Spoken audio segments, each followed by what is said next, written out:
Okay, now we will discuss principle number 5, corrective action. So what is corrective action? If the monitoring reveals that a critical limit has been exceeded, immediate action must be taken. If we observe our critical limits are exceeding, for example, during the cooking of chicken, our required temperature does not reach the specific limit, which is a 75 degrees Celsius, the bacteria will not get destroyed. So for this instant we have to make a corrective action. What is corrective action? For example, if the temperature is not correct, the food might need to be recooked or discarded. Like chicken. So if the cooking temperature of chicken does not reach 75 degrees Celsius, we have to reheat the chicken or discard the chicken. We will again discuss the two examples. Dairy products like milk pasteurization. Here is what is corrective action. If the pasteurization temperature is below 2 degrees Celsius, repasteurize the milk. So we have to repasteurize the milk. Repasteurization is a corrective action. Or the discard the batch. This is also a corrective action. So example 2, cooking. If the chicken temperature does not reach 75 degrees Celsius, continues cooking until it does. If it's already served undercooked, it must be discarded. It must be discarded. Discarding and reheating is a corrective action. Storage. If the temperature refrigerator temperature is found about 4 degrees Celsius, immediately lower the temperature. So lowering the temperature is a corrective action. And inspect the chicken for spoilage. If the milk gets spoiled, you have to discard the milk also at this stage. Now we will discuss the next principle.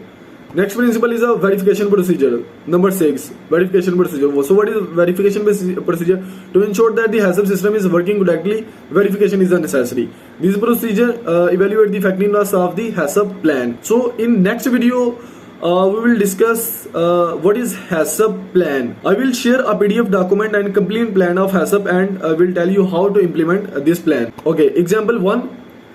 Dairy products, milk pasteurization. So what is verification in this step? Perform daily calibration of the pasteurization equipment and ensure temperature is recorded correctly. We have to check our instrument regularly to ensure that our instruments are working correctly. Example 2. Periodically check cooking thermometer for accuracy and review storage log to ensure proper temperature were maintained. So again the same scenario, we have to maintain our equipments and ensure that our equipments are working accurately. This one was verification procedure. Now we will discuss the last and 7th principle of the HACCP, which is documentation and record keeping. All activities must be documented, including monitoring outcomes, corrective actions and verification procedure. These records are crucial for audits and inspection. We will discuss again here two examples which we already discussed in previous steps. So the first one is milk pasteurization.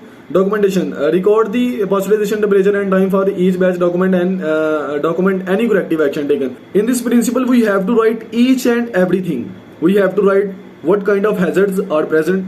We have to write corrective actions. We have to write what kind of alteration we proceed, what kind of corrective action we take, how we monitor the critical limits, each and everything. So example 2, keep records of cooking temperature, refrigerator temperature and any corrective action taken. This documentation can be used for audits and to ensure compliance with food safety regulation for the future usage. Documentation and record keeping are the crucial component of the HACCP due to several reasons, because it provides the proof of compliance, accountability, traceability and the legal protection. So hope you like the video. If you like the video, please subscribe my YouTube channel and like this video and share this video with all of your friends.